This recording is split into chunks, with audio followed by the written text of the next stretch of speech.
The gunshot echoed through the Gangnam Gallery like a conductor's final note. Amara Cole didn't scream. She dropped. Glass shattered around her. Champagne flutes, not windows. And somewhere in the chaos of tuxedos and evening gowns, a woman's voice split the air with a sound too primal to be called a scream. Amara's cheek pressed against cold marble, her fingers splayed wide, and all she could think was, this is not how Black women die in Seoul. Not at art galleries, not at corporate fucking events. Then the second shot came, and the third. But none of them were for her. She lifted her head just enough to see him, a man in a charcoal suit moving through the smoke like he owned the oxygen in the room. His face was angular, beautiful in the way a blade is beautiful. And when he raised his gun toward the chandelier, toward the men crouched on the balcony above, he didn't flinch. He simply fired. The body fell 12 feet and hit a sculpture on the way down. Amara's boss, Director Kim, was hyperventilating beside a marble column. The investors were crawling toward the exits. But the man in the charcoal suit, he turned his head, and for one impossible second, his eyes found hers. Dark, empty, calculating. Then he walked toward her. Amara had learned 3 things in her first month in Seoul. Korean corporate culture didn't fuck around. Her apartment in Itaewon was the size of a shoebox, and men here either ignored her completely or stared like she was an exhibit. She preferred being ignored. Miss Cole, the presentation is flawless, Director Kim said, adjusting his glasses in that nervous way he did when he was about to ask for more work.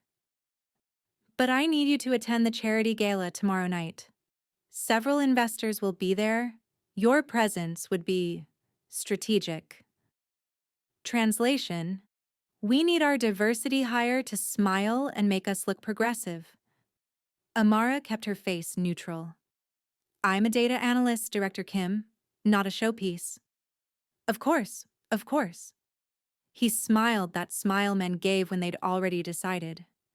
But you understand how these things work. Optics matter. And your English is native, she finished. Because I'm American.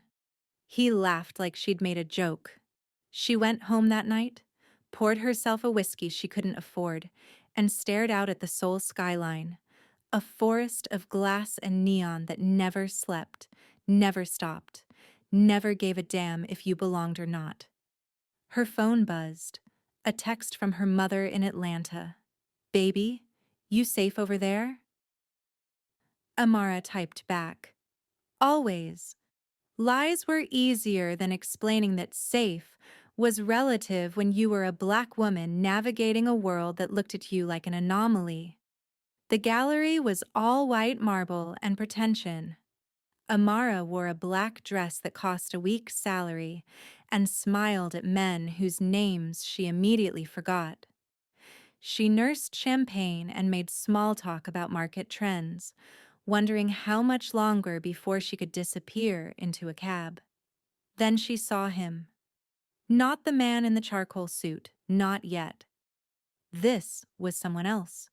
A man with slicked back hair and a smile too wide for his face, moving through the crowd like a shark testing the water. He stopped in front of a painting, some modern piece that looked like a child's tantrum on canvas. And when he turned, his eyes locked on Amara. He walked over. American? He asked in English, his accent thick. Yes.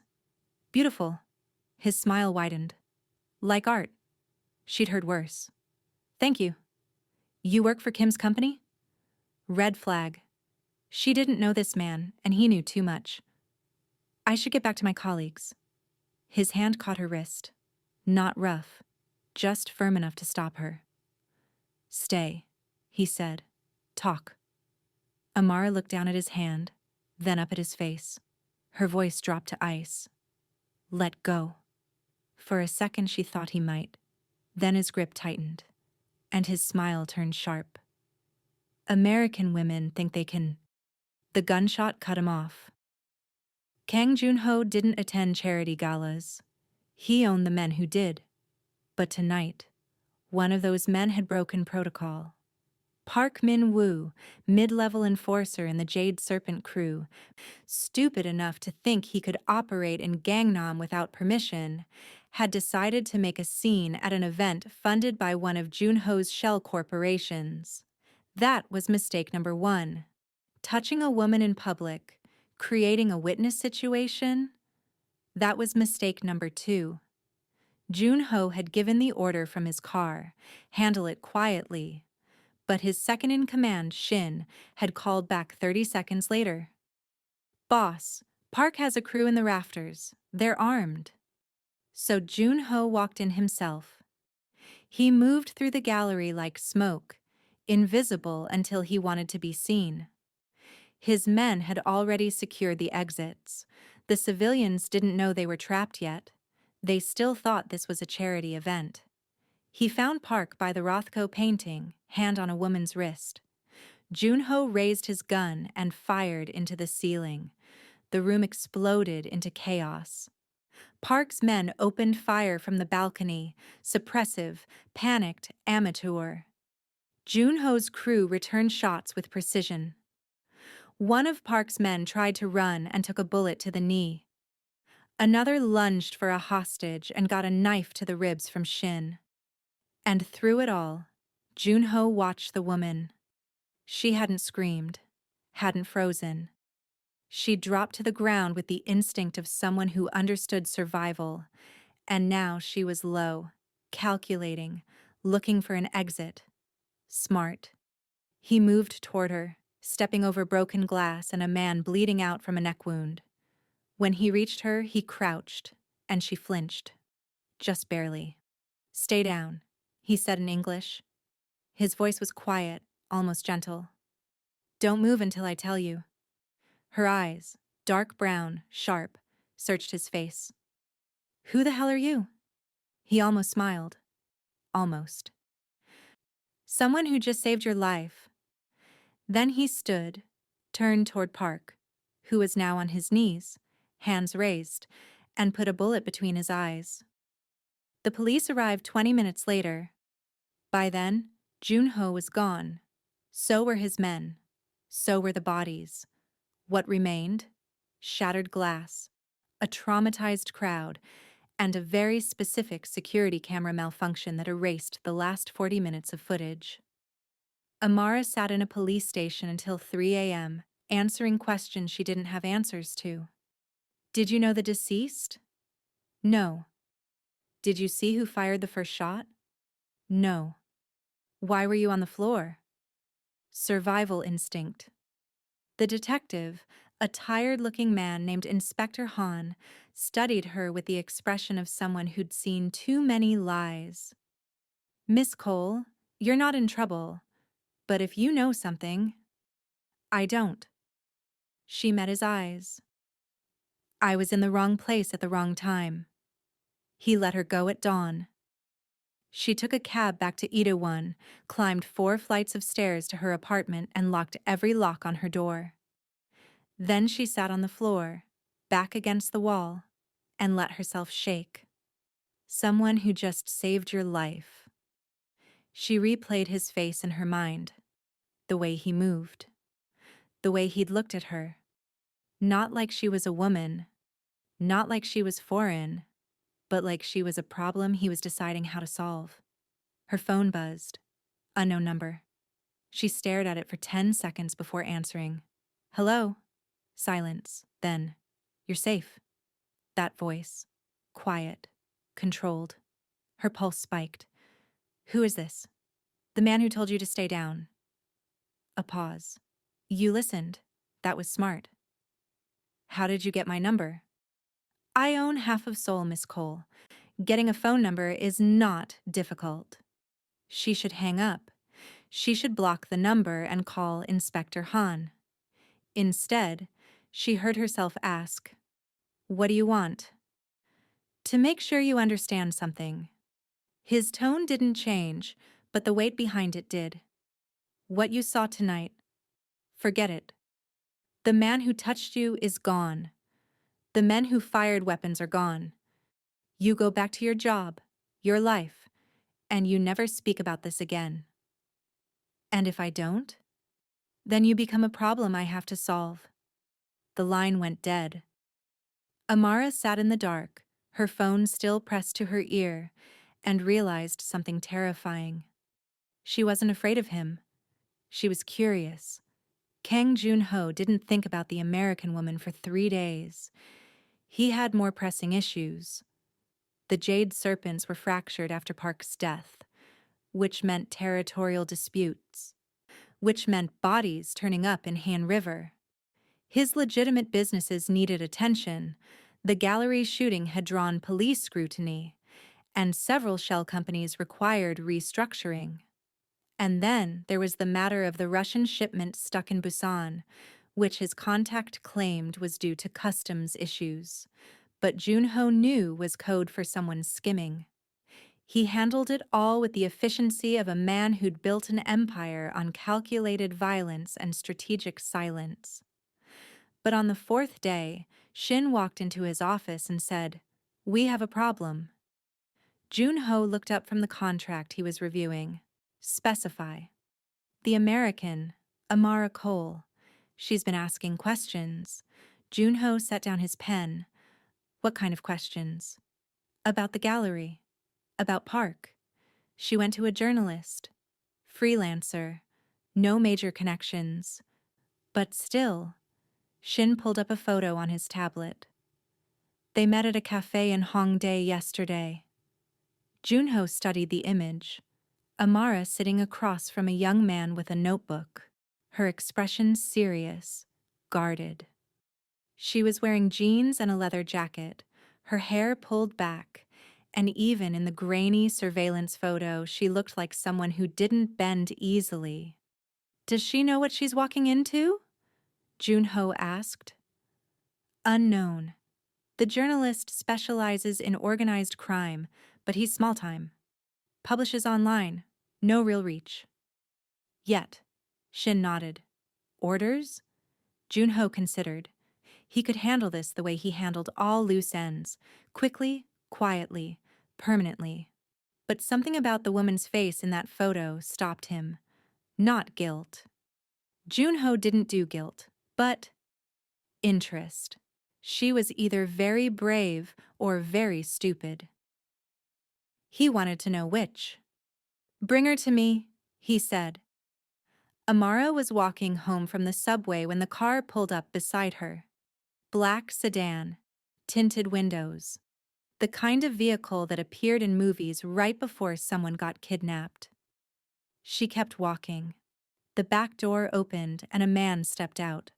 Tall, broad-shouldered, with the kind of face that suggested he'd broken noses for a living. "Miss Cole." She didn't stop. "Not interested." "Mr. Kang would like to speak with you." That made her pause.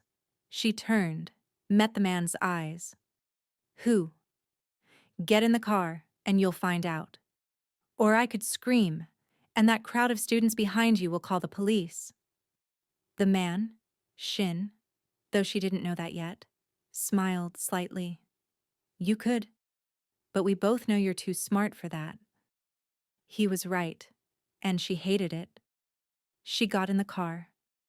They drove for 20 minutes, leaving Itaewon behind and climbing into the hills of Hanam-dong, where the houses had gates and the streets had silence. The car stopped in front of a compound.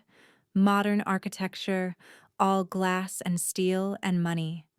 Shin opened her door. "This way." Inside, the house was exactly what she expected. Minimalist, expensive, cold. Art on the walls that probably cost more than her yearly salary. Floors so polished she could see her reflection. And at the far end of the room, standing by a floor-to-ceiling window overlooking Seoul, was him. The man in the charcoal suit. He didn't turn immediately. Just stood there, hands in his pockets, watching the city lights. When he finally faced her, his expression was unreadable. "Miss Cole," he said. "Thank you for coming. I didn't have a choice." "You always have a choice." He gestured to a chair. "Sit." She remained standing. "I'll stand." A flicker of something, amusement, crossed his face. "As you wish." Silence stretched between them. Amara used it to study him. Late 30s, maybe early 40s. Expensive suit, but he wore it like armor, not fashion. His face was sharp, controlled, and his eyes, God, his eyes were the kind that saw everything and gave away nothing. "You've been asking questions," he said finally.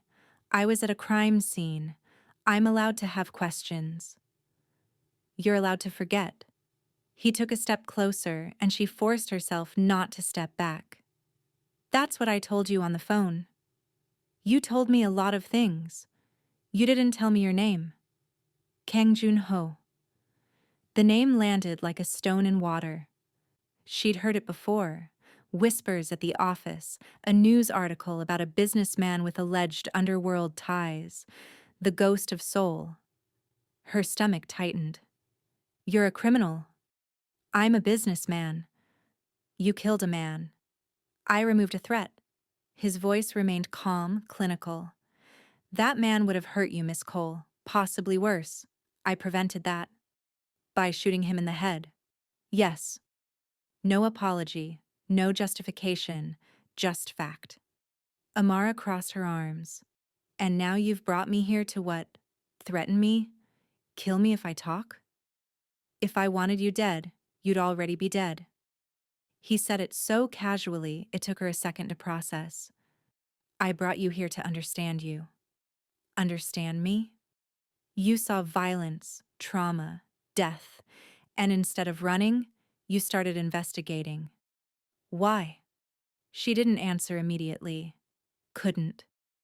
Because the truth was complicated. Part of it was fear, part of it was anger, and part of it was the same instinct that had brought her to Korea in the first place, the refusal to be invisible. "Because I don't like being a victim," she said finally.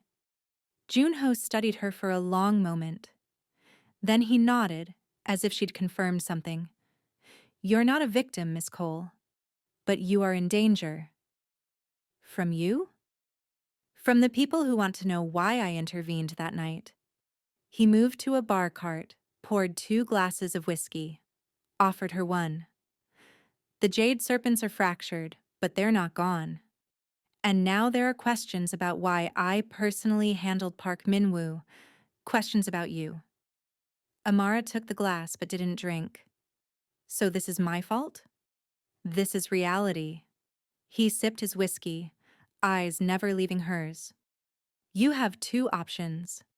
1, you leave Korea. Tonight. I'll arrange everything. Visa, ticket, compensation for your trouble. And option 2? You stay under my protection until the situation stabilizes." She laughed. Sharp. Bitter. "Your protection. You mean your control. Call it what you want." His expression didn't change. "But if you stay in Seoul without it, you won't survive the month." Amara didn't sleep that night. She sat in her apartment. Junho's men had driven her back after she refused to give him an answer, and stared at the 2 business cards on her table. 1. Inspector Han's card, wrinkled from being in her pocket for days. 2. A black card with a single phone number. No name. Junho's. She could call the police, tell them everything. Kang Junho. The gallery. The threats. But she'd seen enough American crime shows to know how that ended. Witness protection, if she was lucky. A body in the river, if she wasn't. Or she could leave, pack her bags, take Junho's offer, and disappear back to Atlanta with her tail between her legs. The thought made her sick. She'd spent her whole life fighting to be seen, to be heard, to take up space in rooms that didn't want her. And now some mafia boss thought he could scare her into running? Fuck that. She picked up the black card and dialed. He answered on the first ring. Miss Cole. I'm staying, she said. But I have conditions. A pause. Then. I'm listening. I keep my job. I keep my apartment. I live my life. And your people stay out of it unless there's an actual threat. Agreed? Anything else? Yeah. She gripped the phone tighter. I want answers. About who you are, what you do, and why the hell you care if I live or die. Silence stretched between them, long enough that she thought he might have hung up. Then, tomorrow night, I'll send a car. The line went dead. The restaurant was the kind of place that didn't have a sign. You either knew where it was, or you didn't belong. Amara arrived in the same black sedan, driven by Shin, who'd greeted her with a curt nod and nothing else. The restaurant was tucked into a basement in Cheongdam-dong, all dark wood and private rooms, and when she walked in, a hostess bowed and led her to a table at the back. Junho was already there. He stood when she entered, a gesture so old-fashioned it caught her off guard. Miss Cole. Mr. Kang. They sat. A server appeared with wine, poured without asking, and disappeared like a ghost. Amara studied the menu, but the words blurred. She wasn't hungry. She was wired. You said you wanted answers, Junho began. Ask. She set down the menu. Who are you? Really? I told you. Kang Junho. And the Ghost of Seoul? That's just a nickname? His mouth curved, not quite a smile. A title. One I earned. By killing people. By surviving. He leaned back, his posture relaxed but his eyes sharp. I was born in Busan. My father was a fisherman. My mother cleaned houses. We had nothing. When I was 12, my father borrowed money from the wrong people. When he couldn't pay, they killed him. In front of me. Amara's chest tightened, but she kept her face neutral. I learned two things that day. Junho continued. 1. The world doesn't care about fairness. 2. Power is the only thing that matters. So I took it. I started small, running errands for gangs, learning the game. By 20, I was managing territory. By 30, I owned it. And now? Now I control half of Seoul's underworld and a quarter of its legitimate economy. He said it without pride, without shame, just fact. I'm a ghost because I don't exist on paper. No criminal record, no official ties, just influence. And bodies, when necessary. She wanted to be horrified. She wanted to walk out. But instead, she heard herself ask, "Why did you save me?" For the first time, his expression shifted. Something flickered behind his eyes, too fast to name. Because Park Min-woo was operating in my territory without permission. His actions reflected on me. So it wasn't about me. No. He paused. But it is now. What does that mean? It means, the moment I intervened, you became associated with me, and in my world, association is currency. People will use you to get to me, or use me to get to you. He leaned forward, his voice dropping. So yes, Miss Cole, now it's about you. The weight of that settled over her like a blanket she couldn't shake off. I didn't ask for this, she said quietly. Neither did I. His eyes held hers. But here we are. They ate in silence for a while. The food was exquisite, something delicate and expensive that Amara barely tasted. She kept stealing glances at him, trying to reconcile the man who spoke about murder like it was accounting with the man who'd stood when she entered the room. Finally, she asked, "Do you ever regret it? The life you've built?" Junho set down his chopsticks. Regret is for people who believe in alternatives. I don't. That's bleak. That's reality. He poured more wine. You asked who I am. Now I'll ask you. Who are you, Amara Cole? The use of her first name startled her. I'm a data analyst. That's what you do, not who you are. She hesitated, then decided, fuck it. If she was stuck in this, she might as well be honest. I'm a black woman from Atlanta who got tired of being invisible. I came to Korea because I wanted to prove I could succeed anywhere, that I didn't need to shrink myself to fit. And have you? Succeeded? I was doing fine until a Mafia boss decided I needed a babysitter. He almost smiled. Almost. You don't strike me as someone who needs protection. Then why offer it? Because needing it and deserving it are different things. He held her gaze. You didn't run. You didn't break. That's rare. Is that a compliment? It's an observation. Amara leaned back, studying him. You're different than I expected. How so? You're not loud. Most men with power can't shut up about it. Loud men die young in my world. His voice was quiet, almost intimate. The ones who survive are the ones no one sees coming. Like ghosts. Exactly. Something shifted in the air between them. Subtle, dangerous. Amara felt it in her chest, in the way her pulse quickened when he looked at her. This was a mistake. He was a killer. A criminal. A man who existed outside every moral line she'd ever drawn. But God, the way he looked at her, like she was a puzzle he actually wanted to solve, made her forget why that mattered. 3 weeks passed. Amara returned to work, to her routines, but everything was different now. Shin drove her to the office each morning in an unmarked car. 2 of Junho's men, she learned their names, Dae and Minjun, shadowed her at a distance, close enough to intervene, far enough to pretend they didn't exist. She hated it. She hated feeling watched, controlled, like a bird in a very expensive cage.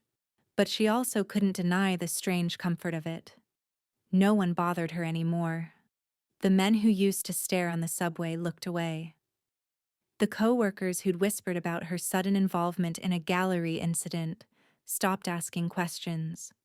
And every few days, Junho called. Not to check on her safety. That's what Shin was for. But to talk. About nothing. About everything. Books they'd read, places they'd been, the absurdity of Seoul's traffic. It was disarming. Dangerous. One night, he called at midnight.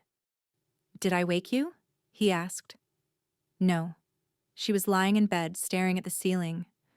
Can't sleep. Why? Because my life has become a K-drama and I don't know how it ends.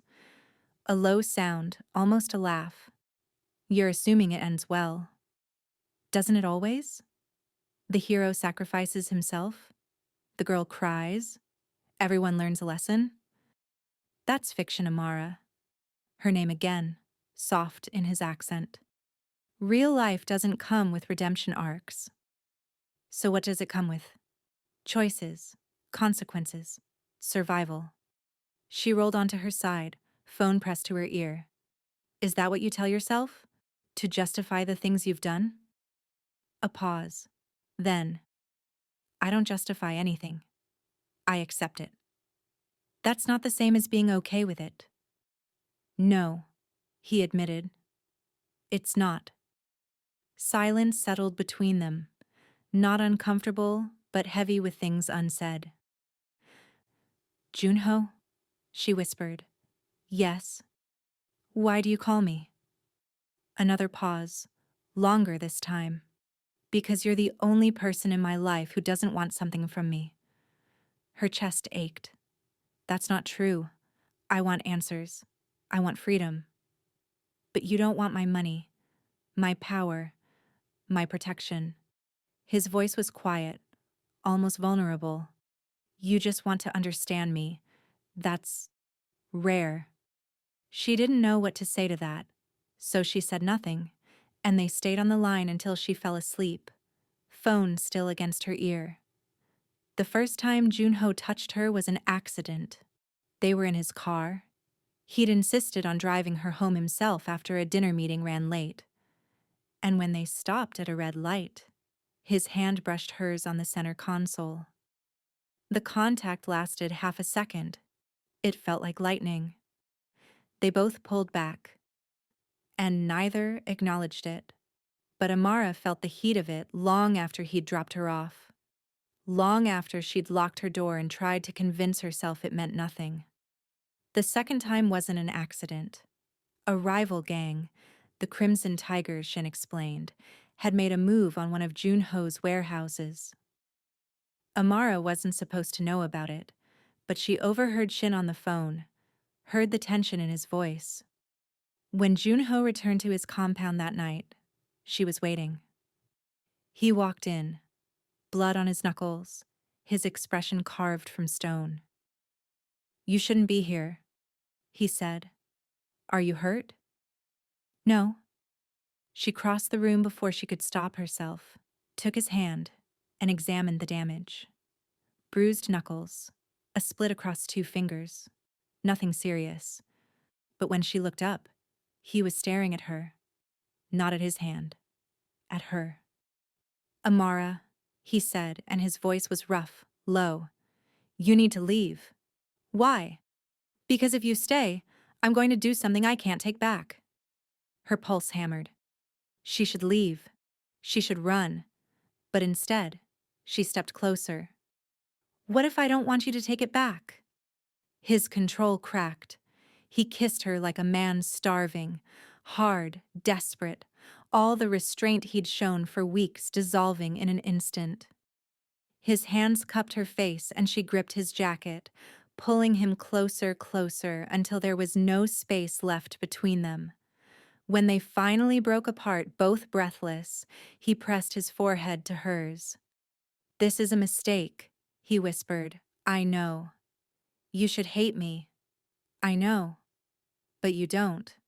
"No," she admitted, her voice breaking. "I don't." And that was the moment everything changed. Loving Kang Junho was like holding a grenade. Amara knew it would explode. She just didn't know when. They tried to be careful. No public appearances, no obvious ties. But in Junho's world, secrets were currency, and someone always knew. The Crimson Tigers knew. Their leader, a man named Choi Sung-jin, known for his brutality and his grudge against Junho, sent a message 3 weeks after that first kiss. He sent it in blood. One of Junho's men was found in an alley in Gangnam, beaten beyond recognition, with a note pinned to his chest. "The ghost has a weakness now." Junho's response was immediate and surgical. He hit 3 Tiger safe houses in one night, crippling their operations and sending Choi a message of his own. "Touch my people again, and I'll erase you." But Choi wasn't a man who backed down. He escalated. Amara was leaving work when it happened. Shin was late, stuck in traffic, he'd texted. So she decided to walk to the subway. Just 5 blocks. She'd done it 100 times. She made it 2 blocks before the van pulled up. 3 men. Masks. Guns. She ran. Made it half a block before one of them tackled her to the ground. Her head cracked against the pavement, stars exploding behind her eyes, and she tasted blood. They dragged her into the van. She fought, clawed, kicked, screamed, but there were too many of them. One of them hit her across the face, and the world tilted. The last thing she heard before darkness took her was a voice in Korean. "Kang will come for her, and when he does, we'll be ready." Junho got the call from Shin 20 minutes later. "She's gone." 2 words. They hit like bullets. Explain. Shin's voice was shaking, something Junho had never heard before. She left work early. I was delayed. By the time I got there, witnesses said 3 men in a van. Crimson Tigers, boss. They took her. Junho closed his eyes, breathed, calculated. Then he opened them, and the ghost of Seoul was no longer a businessman in a suit. He was a weapon. Call everyone, he said, his voice colder than winter. Full mobilization. I want every Tiger location, every associate, every whisper of where Choi operates. I want it in 10 minutes. Boss, if we move that fast? 10 minutes. He hung up. They found her in an abandoned factory in Incheon, 2 hours later. Junho walked in with 15 men, guns drawn, and the place erupted. The Tigers had expected him. Choi had planned this, turned it into a trap. But Junho didn't care about tactics anymore. He moved through the firefight like a ghost made of rage, putting down anyone who got in his way. He found Amara in a back room, tied to a chair, blood running down her temple, but alive. Her eyes met his, and relief crashed through him so hard it almost brought him to his knees. Junho, she whispered. He cut her free, pulled her into his arms. I've got you. And then Choi appeared. Choi Sung-jin stepped out of the shadows, gun raised, pointed directly at Junho's head. The ghost, he said, smiling. Finally, where I want him. Junho pushed Amara behind him, his own gun already drawn. Let her go, Choi. This is between us. No, this is about showing Seoul that you're not untouchable. Choi's eyes flicked to Amara. That you bleed like everyone else. Then shoot me. Leave her out of it. Choi laughed. Where's the fun in that? He turned the gun toward Amara. Junho moved without thinking, stepped into the line of fire, pulled the trigger. Both guns went off. Choi's bullet hit Junho in the shoulder, spinning him back. Junho's bullet hit Choi in the chest, dropping him like a stone. Amara screamed. Junho collapsed, blood spreading across his white shirt, and she caught him, lowered him to the ground. No, no, no, she chanted, pressing her hands to the wound. You don't get to die on me. You hear me? You don't get to... Amara. His voice was faint, strained. Listen. Shut up. Save your strength. Shin will get you out. You'll be safe. I don't care about safe. Tears streamed down her face. I care about you, you idiot. He smiled, weak, but real. That's the problem. Sirens wailed in the distance. Shin appeared, barking orders, and men swarmed the room. They lifted Junho onto a stretcher, and Amara refused to let go of his hand. Stay with me, she whispered. Always, he breathed. Then his eyes closed. Junho survived. The bullet had missed his lung by inches, and his private doctors, men who owed him their careers, worked through the night to save him. Amara stayed by his side for 3 days, sleeping in a chair, refusing to leave. When he finally woke, the first thing he saw was her face. You're still here, he rasped. Where else would I be? He tried to sit up, winced, and she gently pushed him back down. Don't. You need rest. Choi? Dead. He nodded, closed his eyes. Good. Silence settled between them, heavy, fragile. Finally, Amara spoke. I thought I lost you. You almost did. Junho, her voice cracked. I can't do this. I can't love someone who might die any day. He opened his eyes, looked at her, really looked. Then leave? She flinched. What? Leave Korea. Leave me. Go back to your life. His voice was gentle but firm. I can't give you safety, Amara. I can't give you normal. This.